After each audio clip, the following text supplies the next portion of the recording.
So there will probably come something new Portal in the near future. When? I don't know, so I can't tell you. But when it does, oh boy am I gonna dissect that game frame by frame. I know, just cue the intro or something. I'll figure it out.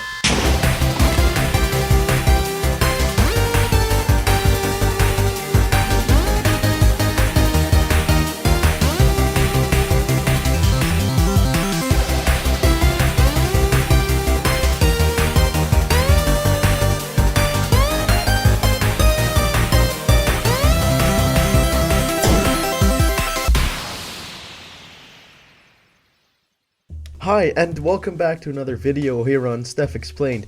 Today we will be looking into Aperture Desk Job, a new free-to-play Portal game set before any of the Portal games, so a prequel. It was made for the Steam Deck, but also playable on PC with a controller. I have completed the game, and now I am here to tell you everything you need to know and everything I found. So before we begin, let's take a look at... We begin the story as a nameless... Oh, hold up, look at that pretty name. We begin the game as a new Aperture Science employee, and we need to check if toilets are functioning. We get introduced to Grady, a small core meant to help us understand everything. And when we find a smoking toilet, some bullets fall in and it becomes a turret. Grady decides this is the new best thing ever and starts to work on an actual toilet turret. 6 months later, he finishes not one, but 2 toilet turrets. While testing these out, you completely break a warehouse and are put into prison.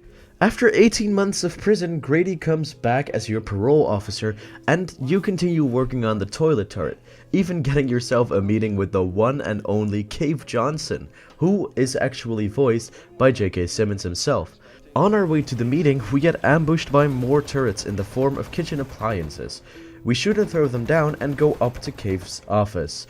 We find out that Cave actually isn't dead, but rather turned into a giant stone head. We use the toilet turret to destroy his head to find out that there is a metallic robot head under it. Cave's head falls through the ground and ends up with more robot turrets. And of course, the game ends with a song.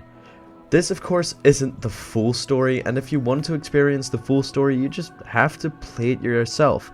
But I will be uploading a playthrough soon. Now that we've had the story, let's take a look at some other important story elements, like the...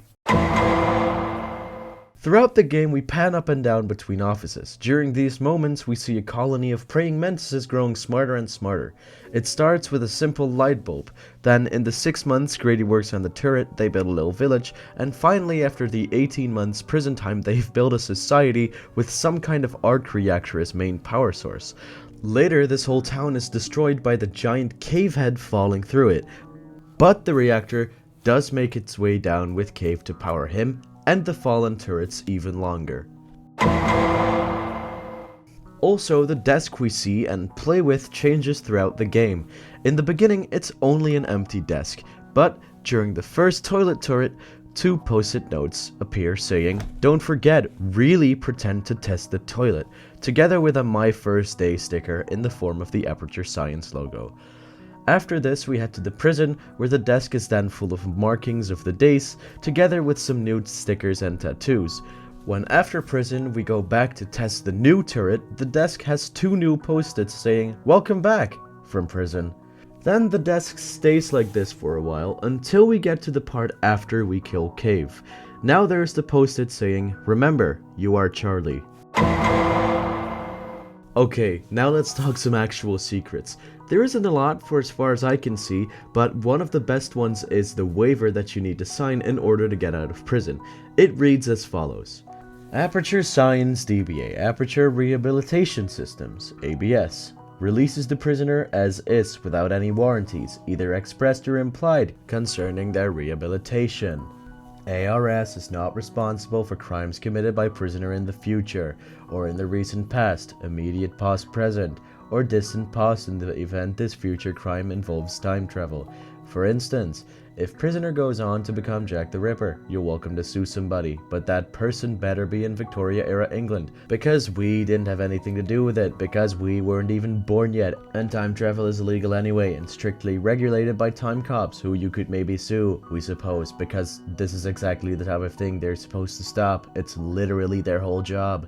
This grim identification scenario is presented merely as a thought-provoking what if. ARS is not responsible for any fright-induced hard stoppage resulting from its terrifying disclaimers. I don't know what it is, but something tells me that Aperture Science was doing something with time travel at one point. But let's continue. On every TV is a photo from Grady with the toilet, which is probably how they found out and built the other turrets. There's also a Cave Johnson bobblehead where he has the body of a praying mantis, maybe as a sign of strength and power, or just to show that the praying mantises we saw earlier were a trained bunch. And maybe one of the funniest things, in the opening scene we can actually see a few robots in training that, kinda are looking at a CAPTCHA. You know, those things to prove you aren't a robot? So, yeah. Also talk about cores being humans. While Grady is talking about the tattooey ones, he later says, "What's he trying to say? Is he human on the inside, or does he have like a skeleton trapped in him?" I mean, this is of course no confirmation that my first portal theory is true, but I still stand behind the fact that in most cores are at least some form of human beings. Especially now that we know that Cave is also a robot. Wait. If Cave's a robot, that means he's alive right now. And that GLaDOS could find him one day. I think the Cave head would make a great Easter egg once we fall down the hole in the second portal, just like the scrapped Cave Johnson cube. Which could also be really funny, but now that we know he put himself into a giant robot head, we could just see that like somewhere in the distance singing together with some turret toilets. But anyways, that's everything I found in this game. If you found anything else, just let me know down in the comments below. Expect the playthrough sometime soon, and with that, I want to thank you very, very much for watching the video, and I'll see you guys in the next video.